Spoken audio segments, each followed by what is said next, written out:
ليه كل واحد فاكر انه اتجوز واحدة واشتراها باللقمة اللي بتاكلها في بيته؟ على فكرة بيت اهلها الواحدة فينا بتاكل احسن اكل وبتلبس احسن لبس، وهي بس بتفكر انه لما بتتجوز هتأسس اسرة كاملة زي ابوها وامها، بتكون شايفة صورتهم بس.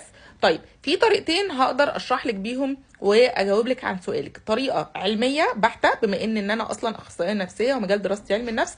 الطريقه الثانيه طريقه متطرفه زي الناس اللي هتمسك جانب معين، سواء انا هقعد افخم لك ان انت عندك حق وهم ظلمه ومفتريين، او ان انا هقول لك لا انت طالما بتاكلي وتشربي خلاص. الطريقه دي متطرفه. انا بقى هشرح لك الطريقه العلميه البحته اللي المفروض هتفيدنا وتفيدك وتفيد الشباب والبنات. لا الشباب هيبقوا مجرمين زي الشاب ده ويرتكبوا جرائم، ولا البنات هتبقى مظلومه وضحايا زي البنت دي. ربنا يحميكم كلكم. تعالوا بقى اشرح لكم الموضوع من وجهه نظر علميه بحته. فتحوا لي مخكم كده وهنبسط مع بعض الموضوع.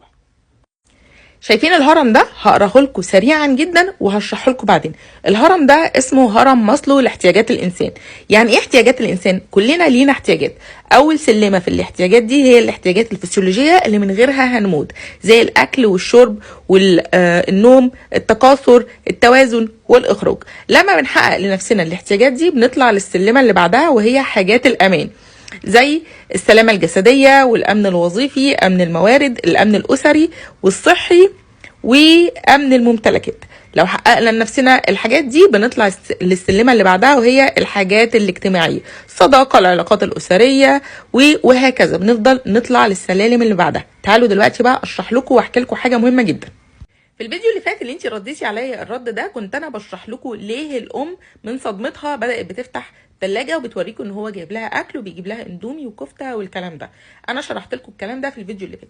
تعالوا بقى نشرح وافسر لكم ليه هم معتقدين ان هم طالما بياكلوا مراتاتهم يبقى هم مالهمش اي حق ان هم يتكلموا او يعترضوا.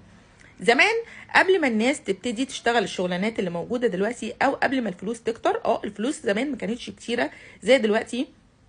قبل ما الفلاحين يمتلكوا اراضي والكلام ده كله، كان الفلوس مقتصره على فئه معينه او طبقه معينه في البلد. ده بالنسبه لعندنا في مصر. تمام. الفلاحين كانوا بيشتغلوا مزارعين، وما كانش فيه بقى السوشيال ميديا ولا الشغلانات الكتيره اللي موجوده زي دلوقتي، ولا سفر بره ولا الحاجات دي. كان معظم الناس بيشتغلوا في الزراعة، فبالتالي الزوج كان طول اليوم بيشتغل في الأرض الزراعية علشان يأمن أول سلمة من احتياجات الإنسان وهي الأكل والشرب. فهو كان يدوب بيشتغل طول اليوم علشان يدوب ياكله. تمام. أنا هنا ما ببررش